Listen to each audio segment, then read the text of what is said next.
الحمد للہ وحدہ لا شریک لہ والصلاة والسلام علی من لا نبی بعد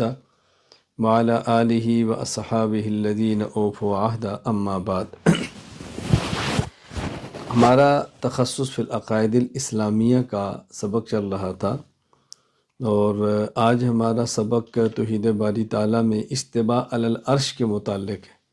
جس کو آپ استواء علی العرش کا مسئلہ بھی کہہ سکتے ہیں، عین اللہ کا بھی کہہ سکتے ہیں، معیت ذاتیہ کا مسئلہ بھی کہہ سکتے ہیں۔ تو آج ہمارا یہ سبق ہوگا انشاءاللہ العزیز۔ اہل سنت والجماعت کا موقف استواء علی العرش کے بارے میں کیا ہے کہ استواء علی العرش یہ اللہ تعالیٰ کی صفت متشابہہ ہے، جس کا حقیقی معنی اللہ تعالیٰ ہی کو معلوم ہے۔ قرآن مجید میں اس کے ظاہری معنی مراد نہیں، یعنی جہاں قرآن کریم میں ثم استوى علی العرش کا ذکر آیا ہے تو وہاں اس سے مراد اس کا ظاہری معنی نہیں ہے کہ اللہ تعالیٰ عرش پر رہتے ہیں یا عرش پر ٹھہرے ہوئے ہیں یا عرش پر بیٹھے ہوئے ہیں، نعوذ باللہ، یہ معنی اس کا نہیں ہے۔ امام ابو بکر احمد بن حسین بن علی بن موسیٰ البیخی رحمہ اللہ تعالی، وفات 458 ہجری، کتاب الاسماء والصفات للبیخی میں فرماتے ہیں فَأَمَّا الْإِسْتِوَاءُ فَالْمُتَقَدِّمُونَ مِنْ أَصْحَابِنَا كَانُوا لَا يُفَسِّرُونَهُ وَلَا يَتَكَلَّمُونَ فِيهِ۔ استواء کا عقیدہ ایسا عقیدہ ہے کہ ہمارے متقدمین حضرات نہ تو اس کی تفسیر کرتے ہیں اور نہ ہی اس میں کوئی کلام فرماتے ہیں، بلکہ خاموش رہتے ہیں، کیونکہ صفت متشابہہ ہے تو اس کی تفسیر کرنا تو ممکن نہیں ہے۔ یہاں ایک سوال اور اس کا جواب ذہن نشین فرما لیں۔ سوال یہ ہے کہ متقدمین حضرات عقیدہ استواء علی العرش میں کلام نہیں کرتے، تو پھر ہم لوگ کلام کیوں کرتے ہیں؟ جب وہ گفتگو نہیں فرماتے تو ہمیں بھی گفتگو نہیں کرنی چاہیے، ہم کیوں گفتگو کرتے ہیں؟ جواب ذہن نشین فرما لیں کہ یہ جو ہم کہتے ہیں کہ متقدمین حضرات استواء علی العرش میں گفتگو نہیں فرماتے، تو اس کے معنی یہ ہے کہ اس کو متشابہ سمجھ کر اس کو اللہ تعالیٰ کے سپرد کر دیتے ہیں، اس کی تفسیر نہیں کرتے، درجہ یقین میں تعبیر نہیں کرتے، اور ہم اس پر جو گفتگو کرتے ہیں وہ اس لیے نہیں کہ ہم استواء کا معنی بیان کرتے ہیں، استواء کی مراد معلوم کرتے ہیں، یا ہمارا دعویٰ ہے کہ ہم اس کی مراد معلوم ہو گئی ہے۔ چونکہ مخالفین اہل سنت والجماعت ایسی آیات کو جو متشابہات ہیں پڑھ کے غلط معنی بیان کر کے امت کو گمراہ کرتے ہیں،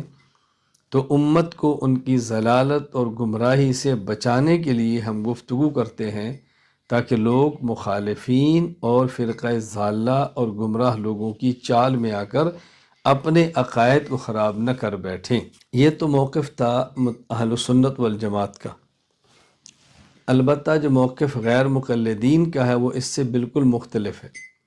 غیر مقلدین کا موقف یہ ہے کہ استواء علی العرش کا معنی یہ ہے کہ اللہ تعالی حقیقتاً عرش پر موجود ہیں، حقیقتاً فوق العرش ہیں، حقیقتاً عرش کے اوپر ہیں۔ میں اس پر چند ایک حوالہ جات پیش کرتا ہوں۔ نمبر 1، علامہ محمد بن خلیل حراس، وفات 1975 عیسوی،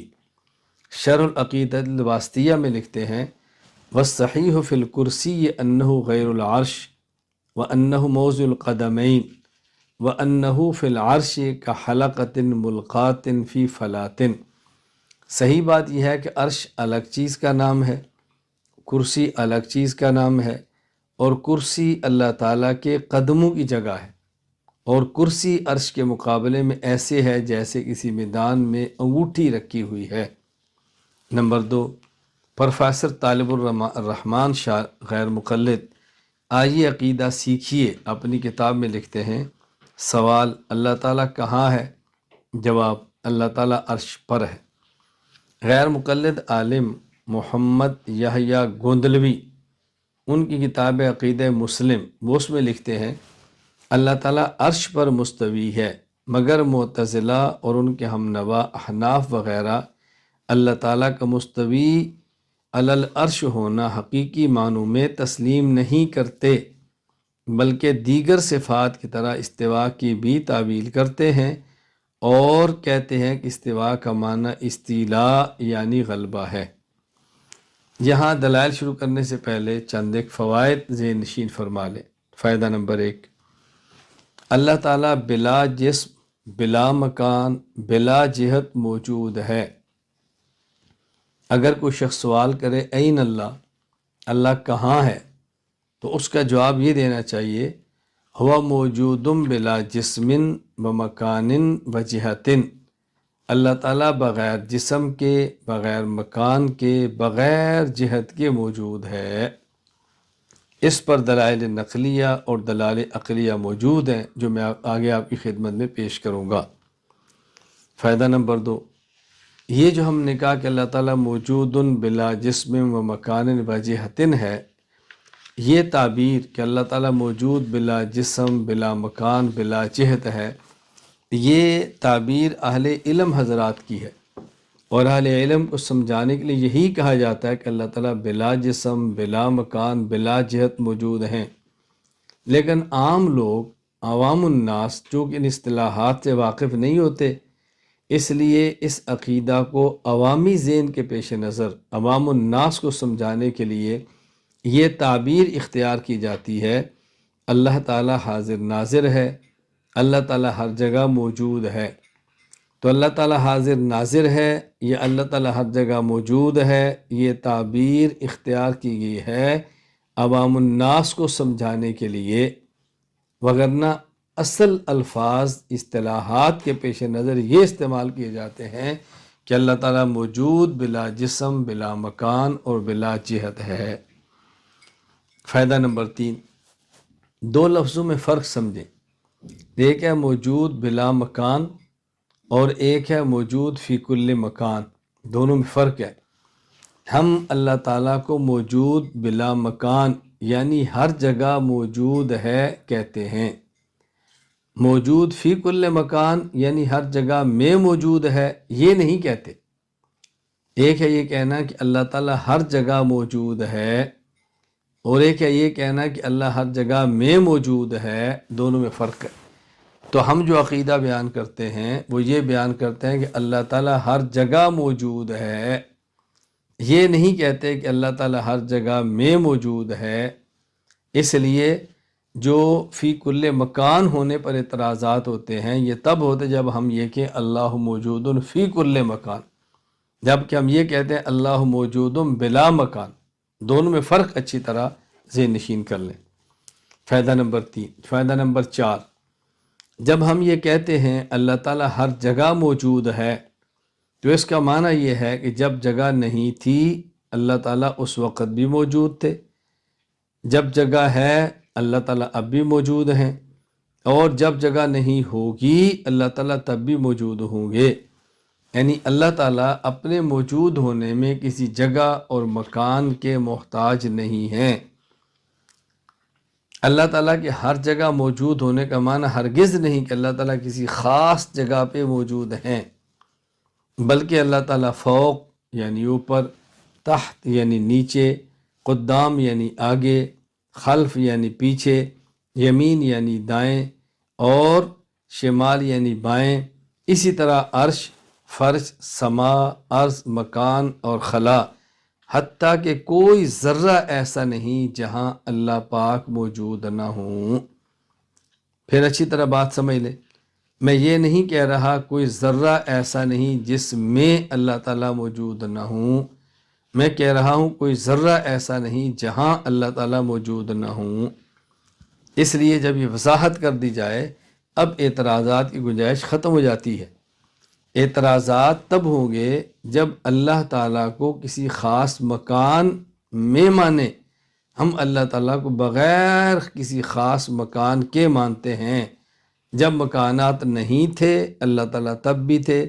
جب مکانات ہیں اللہ تعالیٰ اب بھی ہیں، جب مکانات نہیں ہوں گے اللہ تعالیٰ تب بھی ہوں گے۔ فائدہ نمبر 4، یہ جو ہم نے تعبیر اختیار کی ہے اللہ تعالیٰ حاضر ناظر ہے، اللہ تعالیٰ موجود ہر جگہ ہے، یہ تعبیر اگرچہ بظاہر اصل سے ہٹ کر ہے کہ جب ہمارا اصل عقیدہ ہے موجود بلا مکان، بلا جہت، بلا جسم، تو یہ کیوں کہتے ہیں ہر جگہ موجود ہے، یہ تعبیر بظاہر اصل سے ہٹ کر ہے، اور ایسی تعبیرات اختیار کرنا شریعت کے مخالف نہیں، بلکہ یہ تعبیرات اختیار کرنا شریعت سے ثابت ہے۔ چنانچہ حضرت شاہ ولی اللہ محدث دہلوی رحمہ اللہ وفات 1176 ہجری حجت اللہ البالغہ میں فرماتے ہیں، باب التیسیر میں، ان الشارع لم يخاطبهم الا على میزان العقل المودع فی اصل خلقتهم قبل ان يتعانوا دقائق الحکمت والکلام والاصول فاثبت لنفسه جہہ فقال الرحمن علی العرش استوى۔ اصول، حکمت اور علم الکلام میں غور کرنے سے پہلے فطری طور پر جو لوگوں کو عقل دی گئی تھی، شارع نے لوگوں سے ان کی عقل کے مطابق بات فرمائی ہے۔ چنانچہ اللہ تعالیٰ نے اپنی ذات کے لیے جہت ثابت کرتے ہوئے الرحمن علی العرش استویٰ فرمایا، یعنی اللہ پاک خاص جہت سے پاک ہے، لیکن انسانی عقل کے مطابق استواء علی العرش کی بات فرمائی کہ جیسے بظاہر یہ معلوم ہوتا ہے کہ اللہ تعالیٰ اوپر ہیں، حالانکہ ایسی بات ہرگز نہیں ہے۔ اور یہی طرز جو حضرت شاہ ولی اللہ فرما رہے ہیں اور جو بات ہم نے آپ کی خدمت میں عرض کی ہے، قرآن کریم میں بھی موجود ہے اور حدیث پاک میں بھی موجود ہے۔ میں اس پر ایک آیت بطور دلیل کے اور حدیث مبارک بطور دلیل کے پیش کرتا ہوں۔ قرآن مجید سورہ آل عمران آیت نمبر 133، وَسَارِعُوا إِلَى مَغْفِرَةٍ مِّن رَبِّكُمْ وَجَنَّةٍ عَرْضُهَا السَّمَاوَاتُ وَالْأَرْضُ، اپنے رب سے مغفرت طلب کرنے کے لیے اور اس کی جنت کی طرف جانے کے لیے ایک دوسرے سے آگے بڑھنے کی کوشش کرو، وہ جنت کہ جس کی چوڑائی آسمان و زمین جیسی ہے۔ اللہ اکبر۔ اس آیت کے تحت مفتی محمد شفیع عثمانی رحمہ اللہ وفات 1976 عیسوی معارف القرآن میں فرماتے ہیں، انسان کے دماغ میں آسمان و زمین کی وسعت سے زیادہ اور کوئی وسعت آ ہی نہیں سکتی، اس لیے سمجھانے کے لیے جنت کے عرض کو اس سے تشبیہ دی، گویا بتلا دیا کہ جنت بہت وسیع ہے، اس کے عرض میں سارے زمین و آسمان سما سکتے ہیں۔ تو جس کے عرض میں آسمان و زمین سارے آ جائیں، بتائیں وہ کتنی چوڑی ہوگی اور اس کے بعد کتنی لمبی ہوگی۔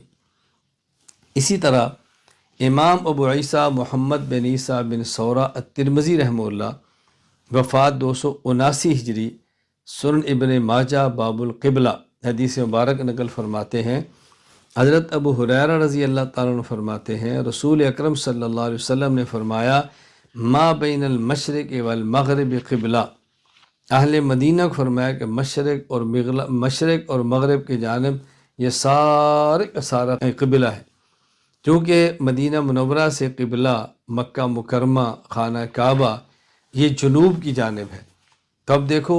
اصل قبلہ تو خاص کعبہ ہوتا ہے، لیکن یہ تب ہوگا جب کعبہ نظر آئے۔ مدینہ منورہ سے تو براہ راست کعبہ نظر نہیں آ رہا کہ یہ کہا جائے کہ یہ سیدھا رخ کعبہ کا ہے، اس لیے اللہ کے نبی صلی اللہ علیہ وسلم نے انسانی عقل کو سامنے رکھتے ہوئے فرمایا، ما بین المشرق والمغرب قبلہ، کہ مشرق اور مغرب کی جانب یہ جنوب کی ساری جہت یہ تمہارے لیے قبلہ ہے۔ تو جتنی بات انسانی دماغ میں آ سکتی ہے اس کے مطابق آپ نے گفتگو فرمائی ہے۔ اہل سنت والجماعت کے دلائل ملاحظہ فرمائے۔ دلائل کس بات پہ؟ میں نے آپ کی خدمت میں عرض کر دیا ہے کہ اہل سنت والجماعت کا موقف یہ ہے کہ یہ اللہ تعالیٰ کی ذات موجود بلا مکان ہے، موجود بلا جسم ہے، موجود بلا جہت ہے، ہر جگہ موجود ہے، کوئی ایسا ذرہ نہیں جہاں پر اللہ تعالیٰ موجود نہ ہوں۔ یہ ہمارا موقف ہے، اس پر میں آپ کی خدمت میں انشاءاللہ دلائل پیش کرتا ہوں۔ دلیل نمبر 1، سورۃ البقرہ آیت نمبر 19، واللہ محیط بالکافرین، اور اللہ کافروں کا احاطہ کرنے والے ہیں۔ اس آیت کے تحت حکیم الامت مولانا اشرف علی تھانوی رحمہ اللہ وفات 1362 ہجری تفسیر بیان القرآن میں فرماتے ہیں، اس میں دلیل ہے قول صوفیہ کی کہ حق تعالیٰ اپنی مخلوق کو ذاتاً محیط ہے بدون اتصال اور کسی کیفیت کے، نہ محض علم ہی سے محیط ہے۔ یعنی اس آیت میں صراحتاً اس بات کی دلیل موجود ہے کہ اللہ تعالیٰ کا احاطہ ذاتیہ ہے، محض احاطہ علمیہ نہیں ہے، لیکن بغیر کسی کیفیت کے ہے۔ اللہ تعالیٰ احاطہ ذاتیہ لیکن کیفیت سے پاک ہے۔ دلیل نمبر 2،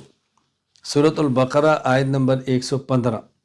وَلِلَّهِ الْمَشْرِقُ وَالْمَغْرِبُ فَأَيْنَمَا تُوَلُّوا فَثَمَّ وَجْهُ اللَّهِ۔ اس آیت کے تحت آسان ترجمہ میں مفتی محمد تقی عثمانی دامت برکات و تحریر فرماتے ہیں، مشرق و مغرب سب اللہ کی مخلوق اور اس کی تابع فرمان ہیں۔ اللہ تعالیٰ کسی ایک جہت میں محدود نہیں، وہ ہر جگہ موجود ہے، چنانچہ وہ جس سمت کی طرف رخ کرنے کا حکم دے دے، بندوں کا کام یہ ہے کہ اسی حکم کی تعمیل کریں۔ دیکھیے یہاں بھی حضرت صاف فرمایا کہ اللہ تعالیٰ ایک جہت میں موجود نہیں، وہ ہر جگہ موجود ہے۔ دلیل نمبر 3، سورۃ البقرہ آیت نمبر 186، وَإِذَا سَأَلَكَ عِبَادِي عَنِّي فَإِنِّي قَرِيبٌ، جب آپ سے میرے بندے میرے بارے میں پوچھیں، کہہ دو کہ میں تمہارے پاس ہی ہوں۔ اس آیت کے تحت مفسر قرآن فاضل دارالعلوم دیوبند مولانا صوفی عبدالحمید سواتی رحمہ اللہ تعالی، وفات 1424 ہجری، اپنی تفسیر معالم العرفان فی دروس القرآن میں اس آیت کے تحت فرماتے ہیں، اللہ تعالیٰ وجود اور ذات کے اعتبار سے قریب ہے،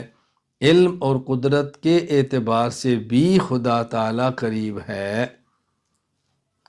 اللہ تعالیٰ وجود اور ذات کے اعتبار سے قریب ہے، علم اور قدرت کے اعتبار سے بھی خدا تعالیٰ قریب ہے۔ یعنی اللہ تعالیٰ علم کے اعتبار سے بھی قریب ہے، قدرت کے اعتبار سے بھی قریب ہے، ذات کے اعتبار سے بھی اللہ تعالیٰ قریب ہے۔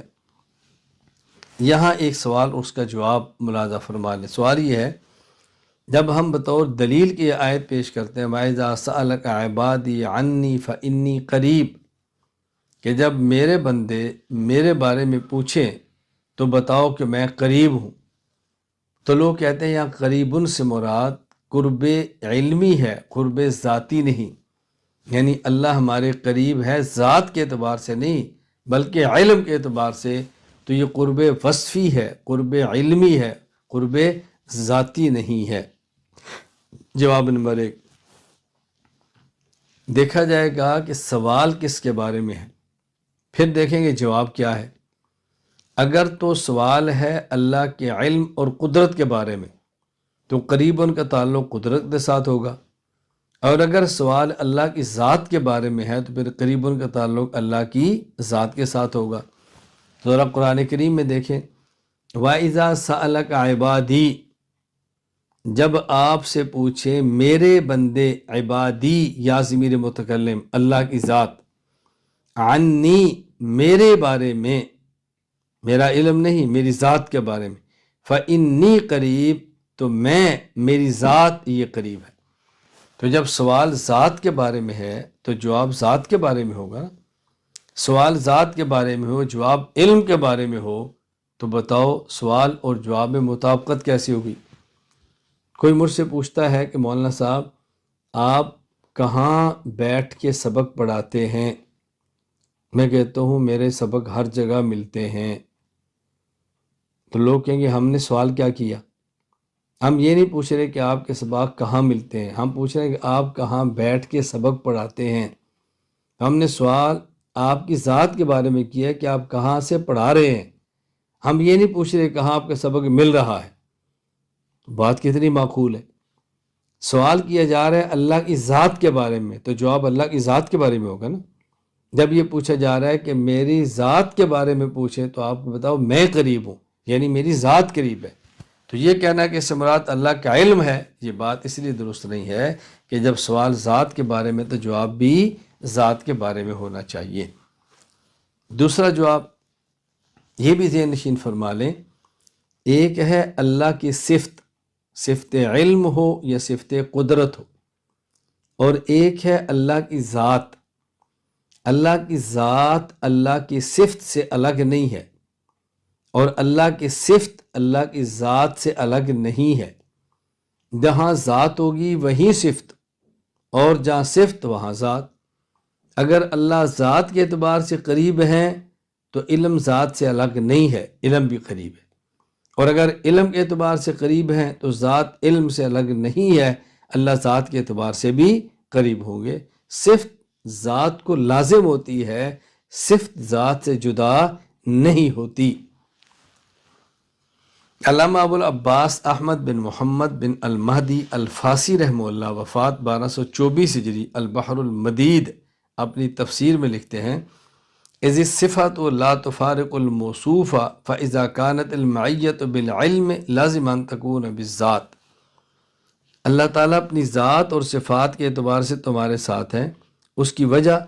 کہ صفت موصوف سے کبھی جدا نہیں ہوتی۔ جب اللہ کی معیت علم کے ساتھ ہو تو ذات کے اعتبار سے معیت ضرور ہوگی۔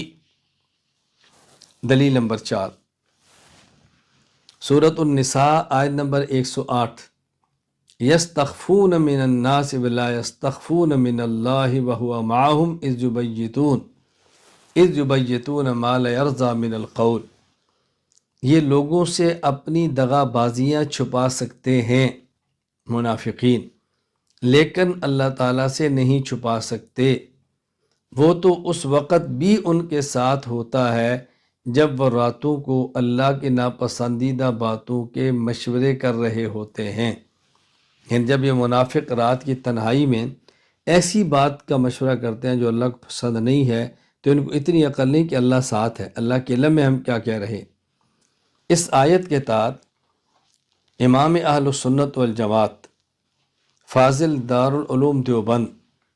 مولانا محمد سرفراز صفتر رحمہ اللہ تعالی، وفات 1430 ہجری، تفسیر ذخیرۃ الجنان میں تحریر فرماتے ہیں، تم جہاں کہیں بھی ہو وہ تمہارے ساتھ ہے، ایسا نہیں ہے کہ عرش پر ہے اور ساتھ نہیں ہے، وہ ہر ایک کے ساتھ ہے، علم کے لحاظ سے، قدرت کے لحاظ سے، ذات کے لحاظ سے، جو اس کی شان کے لائق ہے۔ تو امام اہل سنت والجماعت کس طرح وضاحت سے فرما رہے ہیں، اللہ علم کے لحاظ سے، قدرت کے لحاظ سے، ذات کے لحاظ سے ہمارے ساتھ ہے۔ معیت علمیہ بھی ہے، معیت قدرت بھی ہے، معیت ذاتیہ بھی ہے، یعنی اللہ تعالیٰ کو معیت وصفیہ اور معیت ذاتیہ دونوں حاصل ہیں۔ امام اہل سنت والجماعت مولانا محمد سرفراز صفتر رحمہ اللہ تعالی، میں نے درجہ حفظ کے دور میں جب میں قرآن کریم حفظ کرتا تھا اور اس وقت میری عمر 15 سال سے کم تھی، میں نے وہ 1.5 سال حضرت کے پاس گزارا ہے، اور اس کم عمری میں 1.5 سال تک حضرت کے بابت گزارا، اور فجر کی نماز کے بعد قرآن کریم کی تفسیر اور حدیث مبارک پڑھی۔ حضرت امام اہل سنت کا معمول یہ تھا کہ وہ ہفتہ اتوار، پیر اور منگل تفسیر پڑھاتے، اور بدھ اور جمعرات حدیث کا درس دیتے، اور تقریباً حضرت نے 40 سال میں 8 مرتبہ مکمل قرآن کریم کی تفسیر فرمائی ہے۔ اور میں نے امام اہل سنت والجماعت مولانا محمد سرفراز صفتر رحمہ اللہ سے خود اپنے ان کانوں سے سنا، حضرت فرمایا اگر میں یہ دعویٰ کروں کہ سرزمین اسلام پر واحد یہ جامع مسجد بوہڑ والی گکھڑ منڈی ایسی مسجد ہے کہ جہاں بخاری، مسلم، ترمذی، نسائی، ابو داؤد، ابن ماجہ، یہ کتب سیاستہ کا بالترتیب کسی عالم نے عوام کو درس دیا ہے، تو شاید یہ میرا دعویٰ جھوٹا نہیں ہوگا۔ یعنی حضرت نے عوام کو یہ سیاستہ کا درس دیا ہے۔ آپ چونکہ سبق پڑھنے والے علماء ہیں تو آپ اندازہ فرمائیں کہ ہمارے اکابر نے کس طرح عوام میں محنت فرمائی ہے، آپ اندازہ فرمائیں کہ عوام میں کس طرح محنت فرمائی ہے۔ اور حضرت فرمایا کرتے کہ میں تفسیر قرآن کے لیے جب میرے سامنے اس مسجد میں 2 آدمی ان پڑھ بیٹھے ہوتے، اتنا ہی مطالعہ کر کے آتا جتنا میں آج دورہ تفسیر میں طلباء اور علماء کو تفسیر پڑھانے کے لیے مطالعہ کرتا ہوں۔ میں نے اس بنیاد پر مطالعہ کبھی کم نہیں کیا کہ میرے سامنے بیٹھنے والے 2 ہیں اور وہ بھی غیر عالم ہیں۔ جس حد تک میں ایک بڑی تعداد میں علماء کرام کو تفسیر پڑھانے کے لیے مطالعہ کرتا ہوں، اسی طرح میں عوام الناس میں قرآن کریم کی تفسیر کے لیے مطالعہ کیا کرتا ہوں۔ اور میں اسے درمیان میں بات آ گئی تو طلباء کرام سے علماء کرام سے عرض کرتا ہوں کہ میں پاکستان دنیا ٹی وی پر درس قرآن کے لیے جب آتا تو میں خود یعنی واقعتاً تفسیر عثمانی، تفسیر معرف القرآن، حضرت تھانوی کی تفسیر بیان القرآن، اور اس کے علاوہ علامہ علوسی کی روح المعانی اور تفسیر مدارک اور تفسیر کبیر، یہ کم از کم ان 6 تفاسیر کا بالاستیاء مطالعہ کر کے آتا جب میں ٹی وی پر درس قرآن کے لیے آیا کرتا تھا۔ تو آپ اس سے اندازہ فرمائیں کہ میں خود تفسیر قرآن کے لیے کس حد تک مطالعہ کا اہتمام کرتا ہوں۔ دلیل نمبر 5، سورۃ الحدید آیت نمبر 4، وَهُوَ مَعَكُمْ أَيْنَمَا كُنْتُمْ وَاللَّهُ بِمَا تَعْمَلُونَ بَصِيرٌ، تم جہاں کہیں ہو وہ اللہ تمہارے ساتھ ہے اور جو کچھ تم کرتے ہو اللہ اس کو دیکھ رہا ہے۔ اس آیت کے تحت علامہ ابو الفاس احمد بن محمد بن المہدی الفاسی رحمہ اللہ وفات 1224 ہجری البحر المدید میں فرماتے ہیں، وَهُوَ مَعَكُمْ أَيْنَمَا كُنْتُمْ بِالْعِلْمِ وَالْقُدْرَةِ وَالْإِحَاطَةِ الذَّاتِيَّةِ، بالعلم بالقدرت والاحاطۃ الذاتیہ، تم جہاں ہو اللہ تمہارے ساتھ ہے۔ کیسے ساتھ ہے؟ علم بھی، قدرت بھی اور احاطہ ذاتیہ۔ اللہ تعالیٰ کا علم بھی تمہارے ساتھ ہے، اللہ تعالیٰ کی قدرت بھی تمہارے ساتھ ہے، اور خود اللہ تعالیٰ کی ذات بھی تمہارے ساتھ ہے۔ دلیل نمبر 6، سورۃ النحل آیت نمبر 128، ان اللہ مع الذین اتقوا والذین هم محسنون، بے شک اللہ ان لوگوں کے ساتھ ہے جو تقوی اختیار کرتے ہیں اور نیکی کرنے والے ہیں۔ مفسر قرآن قاضی ثناء اللہ پانی پتی رحمہ اللہ تعالی وفات 1225 ہجری اپنی تفسیر التفسیر المظہری میں ارشاد فرماتے ہیں، فاللہ معہم بالولایت والفضل والعون والنصر ومعیت ذاتیت لا کیف لہا، اللہ تعالیٰ دوستی، فضل و کرم، مدد و نصرت کے اعتبار سے ان کے ساتھ ہے، اور یہ معیت ذاتی ہے جس کی کوئی کیفیت نہیں۔ آپ اندازہ فرماؤ کس طرح صراحت کے ساتھ حضرت قاضی ثناء اللہ پانی پتی رحمہ اللہ فرماتے ہیں، وَمَعِيَّةٌ ذَاتِيَّةٌ لَا كَيْفَ لَهَا، وَمَعِيَّةٌ ذَاتِيَّةٌ لَا كَيْفَ لَهَا، اللہ کی معیت ذاتیہ ہے جس کی کوئی کیفیت نہیں ہے۔ یہاں میں درمیان میں ایک بات کہہ رہا ہوں، قاضی ثناء اللہ پانی پتی رحمہ اللہ تعالیٰ نے اپنی تفسیر کا نام التفسیر المظہری رکھا ہے۔ وجہ، حضرت قاضی ثناء اللہ پانی پتی رحمہ اللہ باوجود اس کے کہ اتنے بڑے عالم تھے کہ ان کو بحقی وقت کہا جاتا، بحقی ثانی کہا جاتا، کہ گویا دوسرے امام بحقی ہیں، لیکن یہ اپنے شیخ حضرت مرزا مظہر جان جانا رحمہ اللہ سے بیعت تھے۔ اپنے شیخ کی عظمت اور شیخ کی عقیدت اتنی تھی کہ اپنی تفسیر کو اپنے نام سے نہیں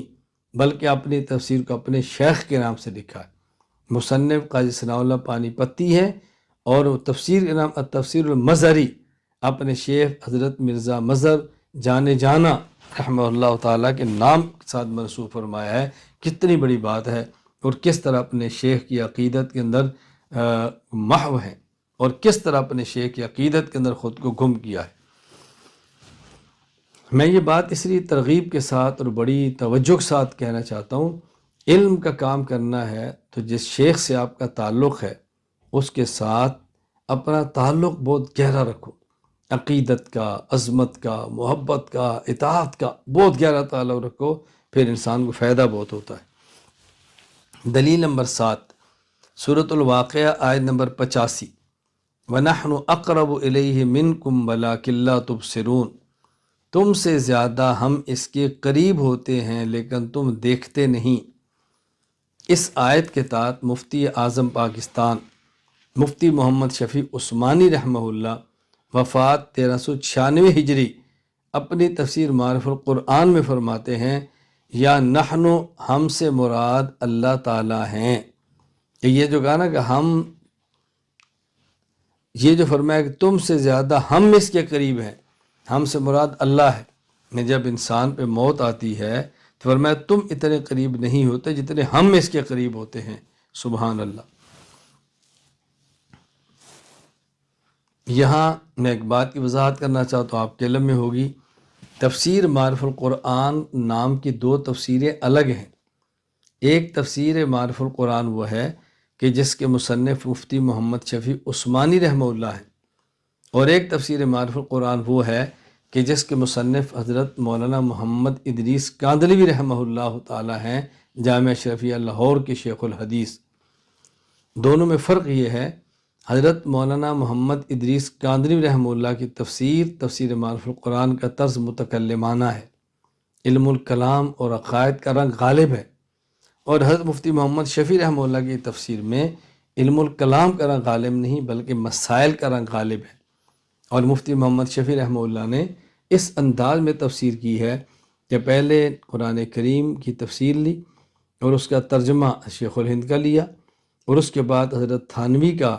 بیان القرآن کا خلاصہ تفسیر لیا، اور اس کے بعد معارف و مسائل کے نام پر آپ نے مزید تفسیر اور تشریح فرمائی ہے۔ دلیل نمبر 8، سورہ قاف آیت نمبر 16، وَنَحْنُ أَقْرَبُ إِلَيْهِ مِنْ حَبْلِ الْوَرِيدِ، ہم اس کی شارک سے زیادہ قریب ہیں۔ یعنی اللہ فرما رہے ہیں کہ بندے کی شارک بندے کے اتنے قریب نہیں جتنا ہم اللہ اس بندے کے قریب ہیں۔ اس آیت کے تحت علامہ ناصر الدین ابو سعید عبداللہ بن عمر شیرازی البیضاوی رحمہ اللہ تعالی وفات 685 ہجری تفسیر البیضاوی میں فرماتے ہیں، تجوز بقرب الذات لقرب العلم لأنہ موجبہ، اس مقام پر قرب علمی کی وجہ سے قرب ذاتی مراد لینا بھی درست ہے، کیونکہ قرب علمی کو قرب ذاتی لازم ہے۔ یعنی اگر کوئی ایک شخص یہ کہے کہ اس سے مراد یہ ہے کہ اللہ تعالیٰ کا قرب انسان کے ساتھ یہ علم قرب ہے، قرب وصفی ہے، فرمایا کوئی حرج نہیں۔ اگر قرب وصفی ہے تو قرب ذاتی بھی ہے،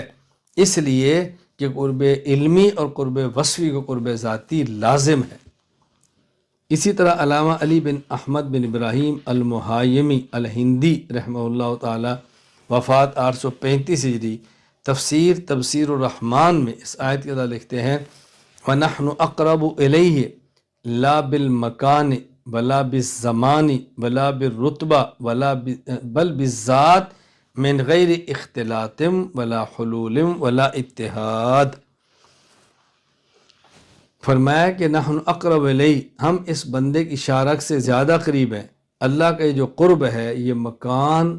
زمان اور مقام و رتبہ کے اعتبار سے نہیں بلکہ ذات کے اعتبار سے ہے، لیکن یہ قرب اختلاط، حلول اور اتحاد کے بغیر ہے، کیونکہ حلول اتحاد نہیں ہے۔ حلول اتحاد میں فرق کیا ہوتا ہے؟ اگر دو یا دو سے زائد چیزیں اکٹھی ہوں اور ہر ایک اپنا وجود برقرار بھی رکھے، اس کا نام ہے اتحاد۔ اور اگر دو یا دو سے زائد چیزیں اکٹھی ہوں، ان میں سے ایک کا وجود ختم ہو جائے، اسے کہتے ہیں حلول۔ دونوں کی مثال، جس طرح آپ آملیٹ تیار کرتے ہیں، آملیٹ میں گھی، انڈا، پیاز، ٹماٹر، سبز مرچ اور بھی چیز حسب ذائقہ ڈالتے ہوں گے، تو یہ آملیٹ ان چیزوں کا مجموعہ ہے، لیکن ہر ایک چیز کا وجود الگ الگ بھی ہے۔ انڈا بھی نظر آ رہا ہے، گھی بھی نظر آ رہا ہے، پیاز بھی نظر آ رہے ہیں، ٹماٹر بھی نظر آ رہے ہیں، ہری مرچ بھی نظر آ رہی ہے، الگ الگ لیکن ہیں اکٹھے، یہ اتحاد ہے۔ اور کوئی شخص پانی لیتا ہے اور اس میں شہد ملاتا ہے تو شہد اپنا وجود ہی ختم کر جاتی ہے، یا کوئی شخص پانی لیتا ہے اس میں شکر ڈالتا ہے، شکر اپنا وجود ختم کر جاتی ہے۔ اب یہ ہم کہیں گے کہ یہ شہد یہ شکر کا حلول ہوا ہے، یہ نہیں کہیں گے دونوں کا اتحاد ہوا ہے کہ دونوں اپنا وجود الگ الگ رکھے ہوئے۔ دلیل نمبر 9، وَهُوَ مَعَكُمْ، اچھا اسی طرح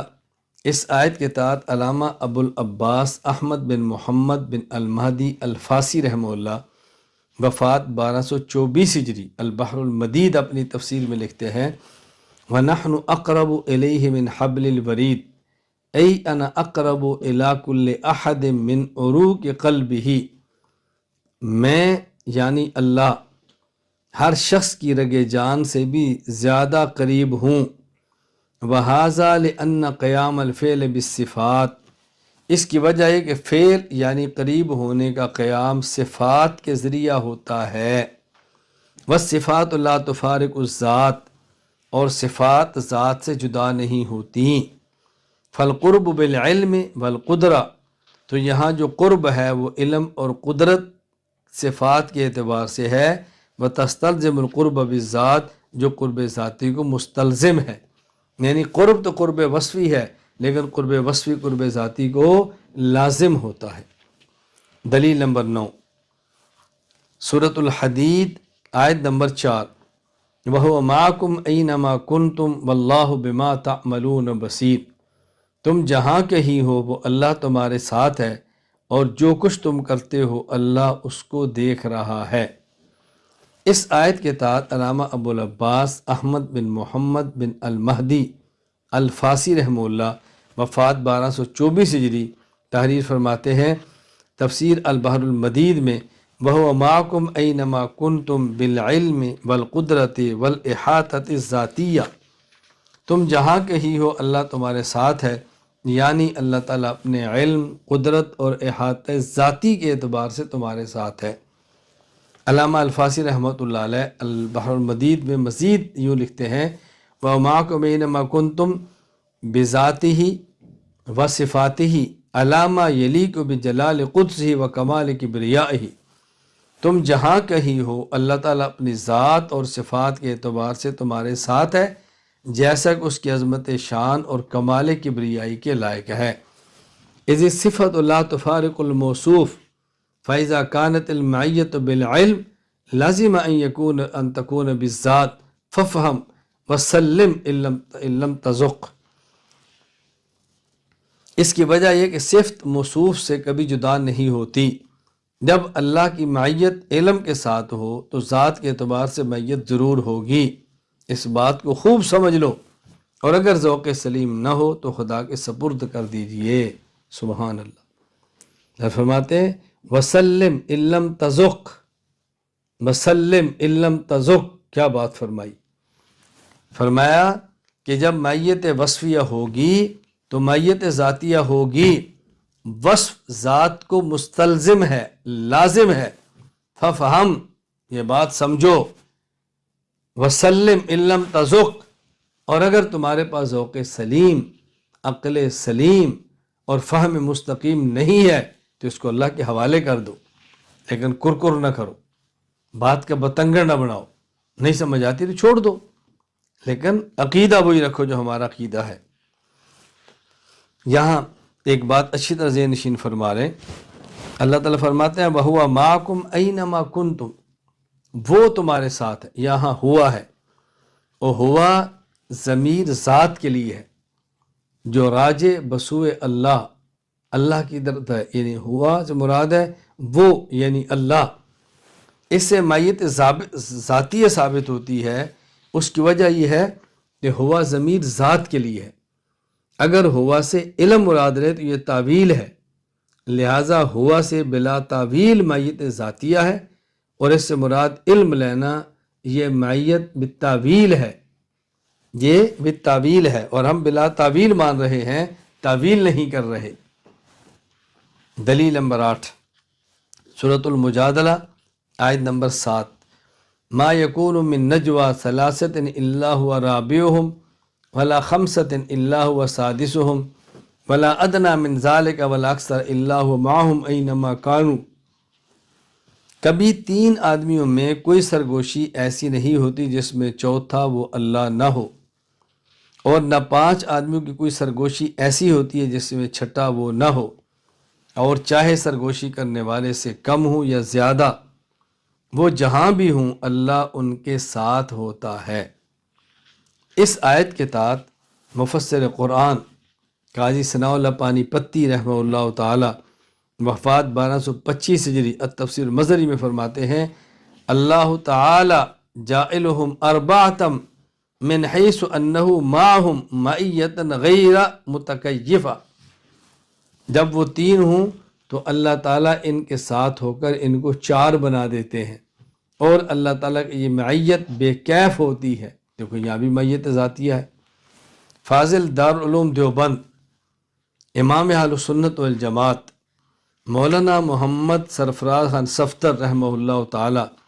وفات 1430 ہجری اس آیت کی تفسیر میں فرماتے ہیں اللہ تعالیٰ کی معیت کہ اللہ تعالیٰ ہر ایک کے ساتھ ہے، اس کے ظاہر پر ایمان رکھنا چاہیے، اور معیت کی کیفیت پر غور و خوض نہیں کرنا چاہیے، اور نظریہ رکھنا چاہیے کہ اللہ تعالیٰ ہر ایک کے ساتھ ہے کما یلیق بشانہ، جیسا کہ اس کی شان کے لائق ہے۔ یہ حضرت نے بات تفسیر ذخیرۃ الجنان میں فرمائی ہے۔ یہاں ذہن نشین فرما لیں کہ حضرت امام اہل سنت کی اصل جو تفسیر ہے یہ دروس ہیں جو آپ نے بعد نماز فجر دیے ہیں چائے مسر بورڈ والی گکھڑ منڈی میں، جس کو میں نے 1.5 سال تک سنا ہے، اور وہ جو پنجابی زبان میں آپ کے دروس تھے ان کو باقاعدہ اردو میں لکھا حضرت ہی کے شاگرد مولانا محمد نواز بلوچ گجرانوالا کے، جن کا اپنا مدرسہ ریحان المدارس ہے، انہوں نے اس تفسیر کا نام لکھا ہے تفسیر ذخیرۃ الجنان۔ یہاں بھی بات نشین فرما لیں کہ یہ جو فرمایا اللہ ہوا معہم، 3 ہو تو چوتھا اللہ، 5 ہو تو چھٹا اللہ، ہوا رابعہم، ہوا سادسہم، ہوا معہم، یہ ہوا ضمیر ذات کے لیے ہے جو اللہ تعالیٰ کی طرف راجع ہے۔ ہوا رابعہم، ہوا سادسہم، ہوا معہم اینما کانوا، لہذا اس سے معیت ذاتیہ بلا تعویل اور بلا کیفیت ثابت ہو رہی ہے۔ اللہ تعالیٰ ہر جگہ موجود ہے۔ میں نے قرآن کریم کی 10 آیات پیش کی ہیں، اور 10 آیات میں سے کوئی آیت بھی ایسی نہیں کہ جس کے تحت میں نے اہل سنت والجماعت کے ممتاز کسی مفسر کا نام نہ لیا ہو۔ تو گویا اللہ تعالیٰ کی ذات ہر جگہ موجود ہے۔ میں نے اس میں 10 آیات کریمہ پیش کی ہیں، اور ان 10 آیت کریمہ کے تحت ان کی تفسیر بیان کی ہے، تو یہ متفقہ موقف ہے اہل سنت والجماعت کا، گویا کہ اللہ تعالیٰ کی ذات ہر جگہ موجود ہے۔ کوئی اگر یہ کہتا ہے یا کسی نے لکھا ہے کہ اللہ تعالیٰ علم کے اعتبار سے قریب ہے، اللہ تعالیٰ قدرت کے اعتبار سے قریب ہے، تو ہمارے موقف کے خلاف نہیں ہے، اس لیے کہ علم اللہ کی صفت ہے، قدرت اللہ کی صفت ہے، اور صفت اپنے موصوف کو لازم ہوتی ہے۔ اگر اللہ کا علم ہر جگہ مانیں گے تو اللہ کی ذات کو ہر جگہ ماننا پڑے گا، اللہ کی قدرت کو ہر جگہ مانیں گے تو اللہ کی ذات کو ہر جگہ ماننا پڑے گا، اور اللہ کی ذات کو ہر جگہ مانیں گے تو اللہ کے علم اور اللہ کی قدرت کو ہر جگہ ماننا پڑے گا، چونکہ صفت اپنے موصوف سے جدا نہیں ہوتی۔ اب میں آپ کی خدمت میں اس عقیدہ پر کہ اللہ تعالیٰ کی ذات ہر جگہ موجود ہے 10 احادیث کریمہ پیش کرتا ہوں، اچھی طرح ذہن نشین فرما لیں تاکہ الجھن نہ ہو۔ تو ہمارے دلائل کے اعتبار سے یہ دلیل نمبر 11 ہوگی، اور احادیث کے اعتبار سے حدیث نمبر 1 ہوگی۔ امام ابو الحسن مسلم بن حجاج القشیری النشاپوری رحمہ اللہ وفات 261 ہجری، صحیح مسلم باب استحباب ذکر اذا رکب دابہ کے تحت فرماتے ہیں حضرت عبداللہ بن عمر رضی اللہ تعالی عنہما سے ہے کہ رسول اللہ صلی اللہ علیہ وسلم کان اذا استوى علی بعیرہ خارجا الی سفر کبر ثلاثا، جب رسول اکرم صلی اللہ علیہ وسلم اپنی سواری پر جانے کے لیے، اپنی سواری پر سفر پہ جانے کے لیے سوار ہوتے، اونٹ پر سوار ہوتے، تو آپ 3 بار یہ دعا پڑھتے۔ پہلے 3 بار اللہ اکبر فرماتے اور پھر یہ دعا پڑھتے، سبحان الذی سخر لنا ھذا وما كنا له مقرنین وانا الى ربنا لمنقلبون، اللہم نسألک فی سفرنا ھذا البر والتقوى ومن العمل ما ترضى، اللہم ہون علینا سفرنا ھذا واطوِ عنا بعدنا، اللہم انت الصاحب فی السفر والخلیفۃ فی الاہل۔ ہماری دلیل کی بنیاد یہ دو جملے ہیں جو حدیث پاک میں ہیں، اللہم انت الصاحب فی السفر والخلیفۃ فی الاہل، اے اللہ آپ سفر میں بھی ہمارے ساتھ ہیں اور آپ گھر میں بھی موجود ہیں۔ تو یہاں انت ضمیر ہے جو کہ ذات کے لیے ہے، لہذا اس سے بغیر کسی طویل کے مائیت ذاتیہ ثابت ہو رہی ہے۔ یہاں ایک بات کی میں وضاحت کرتا ہوں، ذرا اس کو ذہن نشین فرما لیں، وہ یہ کہ جب سفر پہ جائیں، ایک ہے گھر سے نکلتے وقت دعا، ایک ہے سواری کی دعا، اور ایک ہے سفر کی دعا۔ یہ تین دعائیں الگ ہیں۔ گھر سے نکلنا ہے تو بسم اللہ توکلت علی اللہ، یہ پڑھ کے گھر سے نکلنا ہے، اور سواری پر سوار ہونے سے پہلے آپ چاہیں تو دعائے سفر پڑھ سکتے ہیں، اللہم انا نسألک فی سفر ھذا البر والتقوی ومن العمل ما تحب وترضى، ابھی جو آپ نے دعا پڑھی ہے، مختلف الفاظ احادیث میں منقول ہے۔ اور پھر جب سواری پر سوار ہوں تو سواری کی دعا پڑھ لیں۔ یہ بات نشین فرما لیں، دعائے سفر اور دعائے سواری، اس میں فرق یہ ہے کہ جب ہم گھر سے نکلیں گے کسی بھی منزل کے سفر کے لیے، اس مقام تک پہنچنے کے لیے دعائے سفر کو بار بار پڑھنے کی ضرورت نہیں، ایک بار پڑھ لینا کافی ہے۔ ہاں البتہ جو دعائے سواری ہے وہ جب ایک سواری پر سوار ہوں پھر دعا پڑھیں، پھر بدل کے دوسری پر جائیں تو پھر پڑھیں۔ مثلا آپ گھر سے نکلتے ہیں، گاڑی پر بیٹھتے ہیں، ایئرپورٹ پر جاتے ہیں تو گاڑی پر بیٹھتے دعا پڑھ لیں۔ وہاں ایئرپورٹ پر جا کر آپ بسا اوقات اترتے ہیں اور ایئرپورٹ میں داخل ہوتے ہیں، وہاں سے ایئرپورٹ کی بس ہوتی ہے جو جہاز تک لے کر جاتی ہے، پھر دعا پڑھ لیں۔ پھر جہاز پر بیٹھ رہے ہیں پھر دعا پڑھ لیں۔ پھر جب جہاز سے اتریں آگے بس پر بیٹھیں پھر دعا پڑھ لیں۔ آگے جب لیگیج کی جگہ پر جائیں اور وہاں جا کر اپنی گاڑی یا سواری پر بیٹھیں پھر دعا پڑھ لیں۔ تو دعائے سواری تو آپ کئی بار پڑھیں گے، لیکن دعائے سفر گھر سے جب نکلیں گے تو ایک بار ہی پڑھیں گے۔ یہ دونوں میں فرق ذہن نشین فرما لیں۔ دلیل نمبر 12، حدیث نمبر 2، امام ابو الحسن مسلم بن حجاج القشیری النشاپوری رحمہ اللہ، وفات 261 ہجری، اور امام ابو حاتم محمد بن حبان بن احمد بن حبان التمیمی رحمہ اللہ، وفات 354 ہجری۔ صحیح مسلم باب فضل عیادت المریض، صحیح ابن حبان حدیث نمبر 269۔ حضرت ابو ہریرہ رضی اللہ تعالیٰ عنہ فرماتے ہیں کہ رسول اللہ صلی اللہ علیہ وسلم نے فرمایا، ان اللہ عز وجل یقول یوم القیامت یا ابن آدم، اللہ قیامت کے دن فرمائیں گے، اے ابن آدم، مرضت فلم تعودنی، میں بیمار ہوا تھا اور تو نے میری بیمار پرسی نہیں کی تھی۔ وہ کہے گا، یا رب کیف اعودک وانت رب العالمین، اے اللہ آپ تو رب العالمین ہیں، آپ کی میں بیمار پرسی کیسے کرتا؟ اللہ فرمائیں گے، اما علمت ان عبدی فلانا مرض فلم تعودہ، کیا تجھے علم ہے کہ میرا فلاں بندہ بیمار تھا اور تو نے اس کی بیمار پرسی نہیں کی تھی؟ وہ کہے گا اللہ اکبر۔ پھر آگے کیا فرمایا؟ اللہ فرمائیں گے، اما علمت انک لو عدتہ لوجدتنی عندہ، کیا تجھے علم ہے اگر تو اس میرے بندے کی بیمار پرسی کرتا تو مجھے بھی وہیں پاتا؟ اب دیکھو، لوجدتنی عندہ، تو مجھے وہاں پاتا، یہ نی یا ضمیر متکلم ہے، ضمیر ذات ہے، جیسے بغیر کسی تعویل کے اللہ تعالیٰ کی مائیت ذاتیہ ثابت ہو رہی ہے۔ دلیل نمبر 13، حدیث نمبر 3، امام ابو عیسیٰ محمد بن عیسیٰ بن ثورہ ترمذی رحمہ اللہ، وفات 279 ہجری، جامع ترمذی باب ما جاء فی رحمت الناس،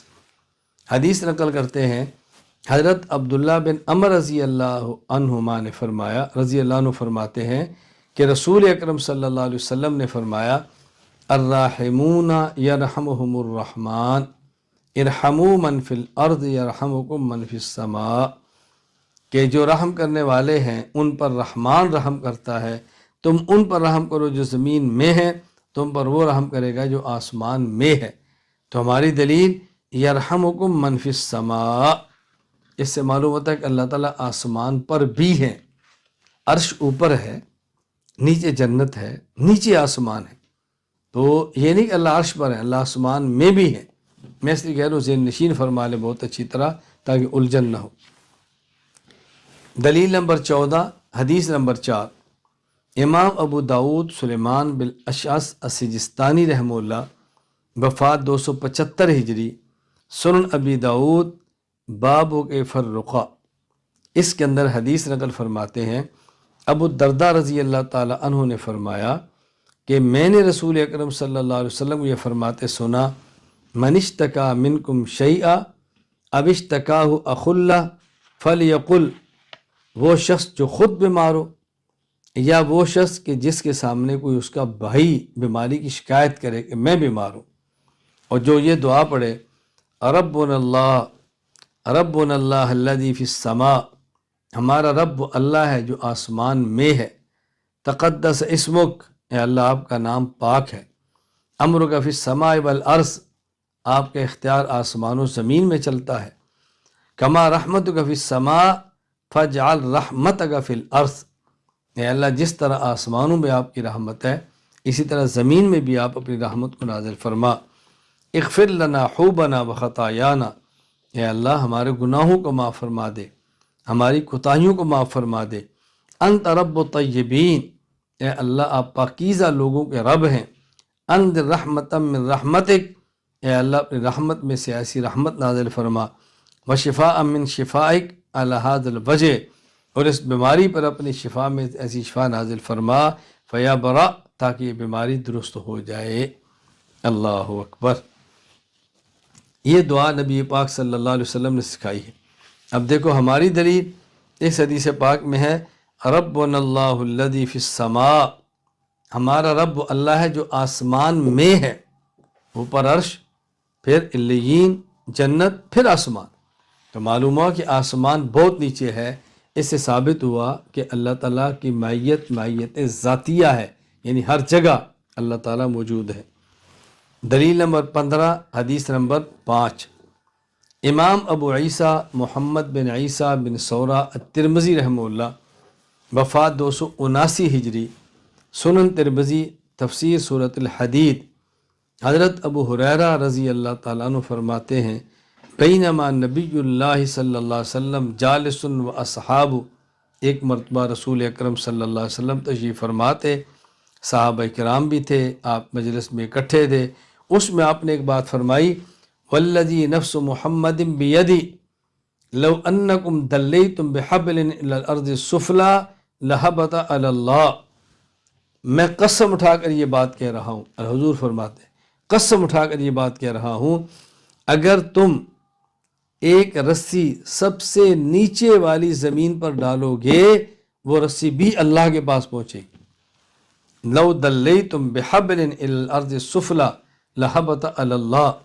اگر تم سب سے نچلی زمین پر بھی رسی ڈالو گے تو ڈول ڈالو گے، رسی ڈالو گے، وہ رسی بھی اللہ کے پاس جائے گی۔ اب دیکھو رسی کا زمین کے نیچے جا کر بھی اللہ تعالیٰ کے پاس جانا اس بات کی دلیل ہے کہ اللہ تعالیٰ صرف عرش پر نہیں، اللہ تعالیٰ وہاں بھی ہیں۔ دلیل نمبر 16، حدیث نمبر 6، حضرت امام ابو الحسن مسلم بن حجاج القشیری النیشاپوری رحمہ اللہ، وفات 261 ہجری، صحیح مسلم باب استحباب خفض صوت بذکر کے تحت حدیث لاتے ہیں، حضرت ابو موسیٰ اشعری رضی اللہ عنہ فرماتے ہیں کنہ مع النبی صلی اللہ علیہ وسلم فی سفر، ہم رسول اکرم صلی اللہ علیہ وسلم کے ساتھ ایک سفر میں تھے، فجعل الناس یجہرون بالتکبیر، لوگوں نے اونچی آواز سے اللہ اکبر کہنا شروع کیا، فقال النبی صلی اللہ علیہ وسلم، رسول اکرم صلی اللہ علیہ وسلم فرمایا ایھا الناس اربعوا علی انفسکم، اے لوگو اپنی ذات پر ترس کھاؤ، رحم کھاؤ، انکم لیس تدعون اسم ولا غائبا انکم تدعونہ سمیعا قریبا وہو معکم، اے لوگو اپنی جان پر نرمی کرو، سختی نہ کرو، تم ایسے اللہ کو نہیں پکار رہے جو بہرا ہے، نہ ہی ایسے اللہ کو پکار رہے جو تم سے دور ہے، تم اس اللہ کو پکارتے ہو سمیعاً جو سنتا ہے، قریباً وہ قریب ہے، وہ معکم اور تمہارے ساتھ ہے، سمیعاً سے مراد قرب علمی ہے، اللہ تعالیٰ جانتا ہے، سنتا ہے، اور قریباً سے مراد قرب ذاتی ہے کہ اللہ تعالیٰ ذات کے اعتبار سے قریب ہے، اور مزید وضاحت ہوا معکم، ہوا ضمیر ہے جو کہ ذات کے لیے ہے، اور معکم سے مراد معیت ہے، تو اس سے صاف صاف بلا کیفیت اور بلا طویل معیت ذاتیہ ثابت ہو رہی ہے۔ دلیل نمبر 17، حدیث نمبر 7، امام ابو بکر احمد بن حسین بن علی بن موسیٰ البحقی رحمہ اللہ، وفات 458 ہجری، السنن الکبریٰ للبحقی، باب لا یأخذ الساعی، شعب الایمان للبحقی، باب فی الزکاة۔ حضرت عبداللہ بن معاویہ الغازری رضی اللہ تعالیٰ عنہ فرماتے ہیں کہ رسول اکرم صلی اللہ علیہ وسلم فرمایا، ثلاث من فعلہن فقد طعم طعم الایمان، 3 خصلتیں جس میں موجود ہوں تو گویا اس شخص نے ایمان کی لذت چکھ لی ہے، ایمان کی حلاوت چکھ لی ہے، ایمان کی مٹھاس کو پا لیا ہے۔ ان میں ایک، من عبد اللہ وحدہ فإنہ لا الہ الا اللہ، نمبر 1 جو اللہ کی اکیلی ذات کی عبادت کرے چونکہ اللہ کے ساتھ کوئی شریک نہیں ہے۔ وآتا زکاة مالہ طیبۃ بہا نفس رافدۃ علیہ فی کل عام، نمبر 2 وہ شخص جو ہر سال اپنی زکوٰۃ ادا کرے اور خوشی سے دے، رغبت سے دے، مجبور ہو کر نہ دے۔ نمبر 3 وزکى عبد النفس، اور وہ شخص جو اپنا تزکیہ کرے، اپنے آپ کو پاک اور صاف کرے، وہ شخص جس میں یہ 3 خصلتیں اور عادات موجود ہوں۔ نمبر 1 اللہ کی عبادت کرے، ہر سال رغبت اور طیب خاطر سے زکوٰۃ دے، اور اپنی اصلاح کرے، اپنا تزکیہ کرے، تو یہ شخص ایمان کا مزہ چکھے گا۔ ایک شخص نے پوچھا، ما تزکیۃ المرء نفسہ یا رسول اللہ، کوئی بندہ اپنا تزکیہ کرے، اپنی اصلاح کرے، اس کا مطلب کیا یا رسول اللہ؟ آپ نے فرمایا، ان یعلم ان اللہ معہ حیث ما کان، وہ یہ یقین کر لے اللہ اس کے ساتھ ہے، وہ بندہ جہاں پر بھی ہے۔ کتنی وضاحت کے ساتھ معیت ذاتیہ کو بیان کیا جا رہا ہے، ان اللہ معہ حیث ما کان، ان یعلم ان اللہ معہ حیث ما کان، ان یعلم وہ شخص یقین کر لے اللہ اس کے ساتھ ہے جہاں پہ وہ ہے۔ دلیل نمبر 18، حدیث نمبر 8، امام ابو القاسم سلیمان بن احمد بن ایوب الشامی الطبرانی رحمہ اللہ، وفات 360 ہجری، المعجم الاوسط للطبرانی، حدیث نمبر 8796۔ عبادہ بن صامت رضی اللہ عنہ فرماتے ہیں، فرمایا رسول اللہ صلی اللہ علیہ وسلم نے، ان افضل الایمان ان تعلم ان اللہ معک حیث ما کنت، بہترین ایمان یہ ہے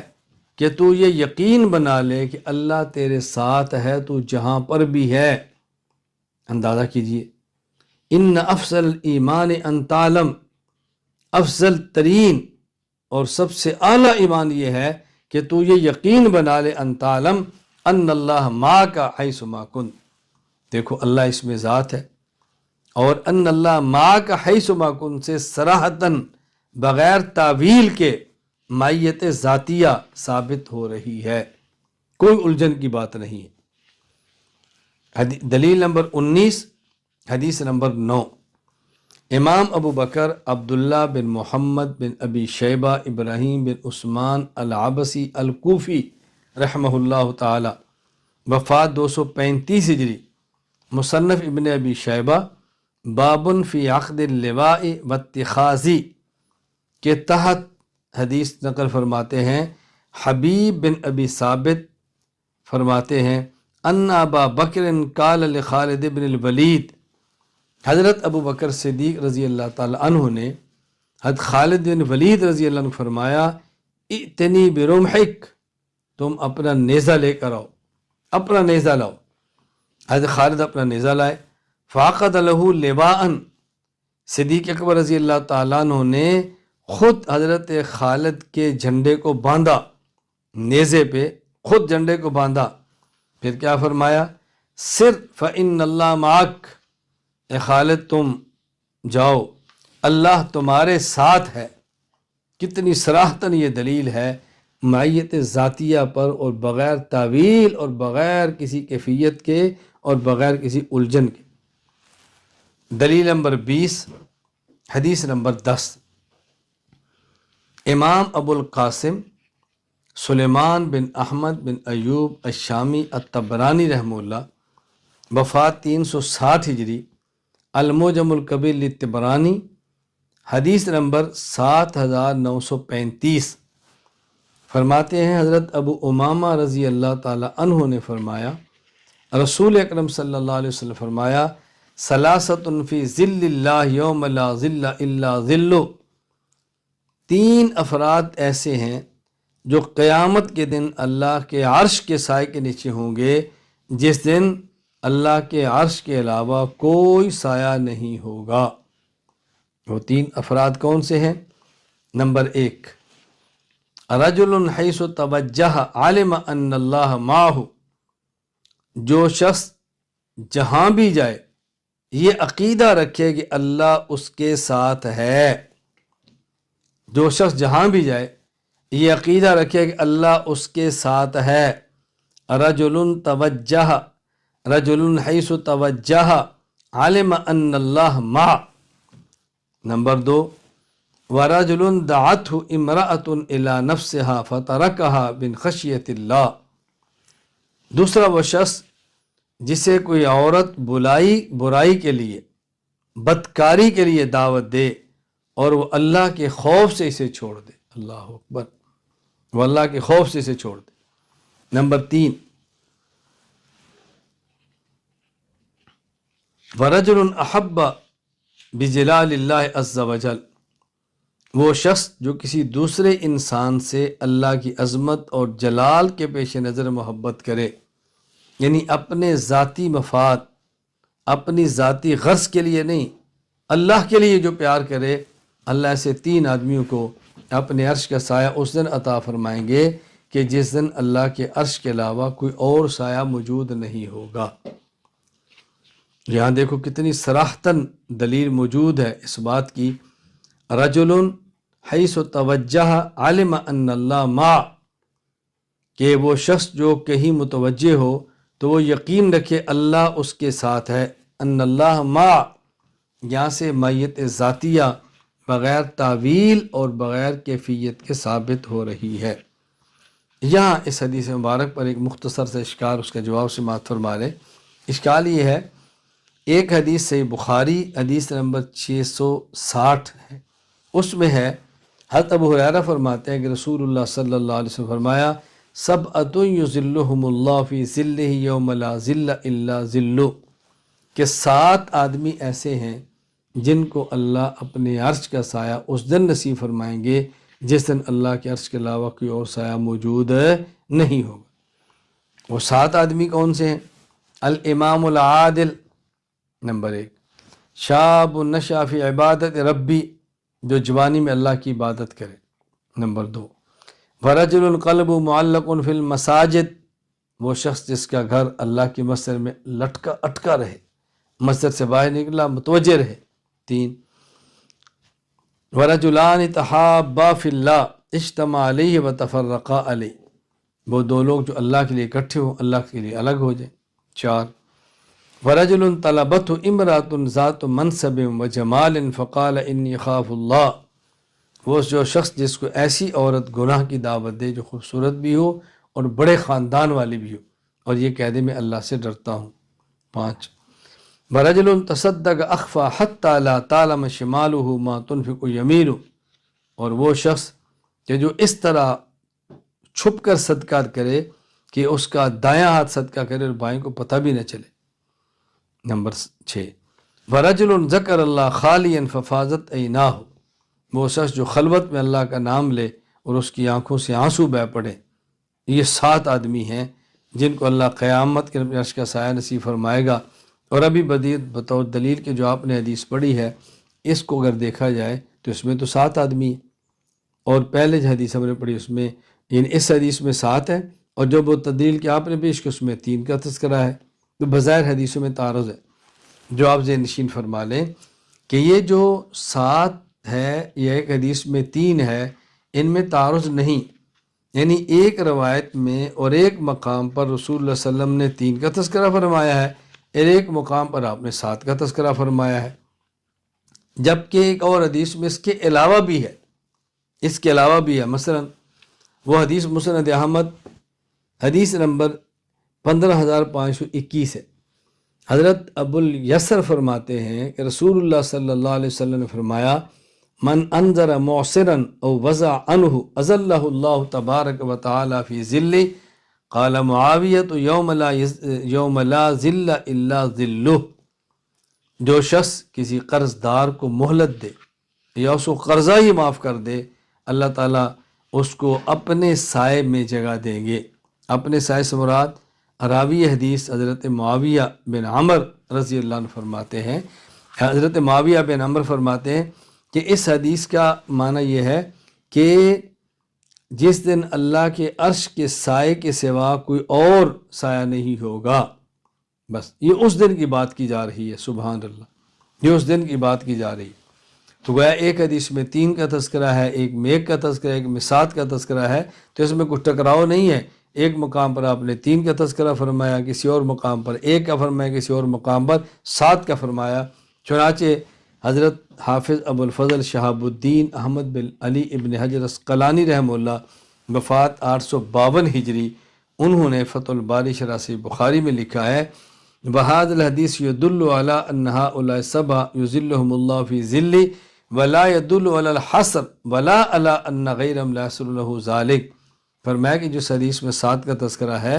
اس میں 7 کا تذکرہ ہے، اس کا معنی یہ نہیں ہے کہ ان 7 کے علاوہ کسی اور کے لیے فضیلت نہیں، نہ ایسی بات ہرگز نہیں۔ فَإِنَّهُ صَحَّ عَنِ النَّبِي صلی اللہ علیہ وسلم، اللہ کے نبی سے اور بھی ایسے لوگ ثابت ہیں جن کو قیامت کے دن اللہ کے عرش کا سایہ نصیب ہوگا، جیسے من انذر معسرا او وضع عنہ اذلہ اللہ فی ذلہ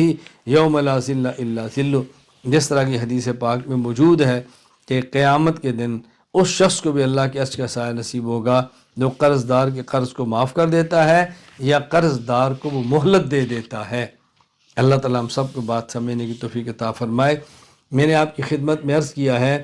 اہل سنت والجماعت کا موقف یہ ہے، اللہ تعالیٰ کی ذات ہر جگہ بغیر مکان، بغیر جسم اور بغیر جہت کے موجود ہے۔ اس پر میں نے آپ کی خدمت میں 10 آیات قرآنیہ پیش کی ہیں اور 10 احادیث نبویہ پیش کی ہیں، باقی دلائل عقلی وہ انشاءاللہ ہم کل اگلے سبق میں پیش کریں گے، پھر مد مخالف کے دلائل پیش کریں گے، اپنے موقع پر ہونے والے تمام اشکالات کے جواب دیں گے اور اس مسئلے کو کھول دیا جائے گا تاکہ کوئی الجھن باقی نہ رہے۔ اللہ تعالیٰ مجھے اور آپ سب کو عقیدہ پڑھنے کی، سمجھنے کی، سمجھانے کی اور اس کو عام کرنے کی توفیق عطا فرمائے۔ وآخر دعوانا ان الحمد للہ رب العالمین۔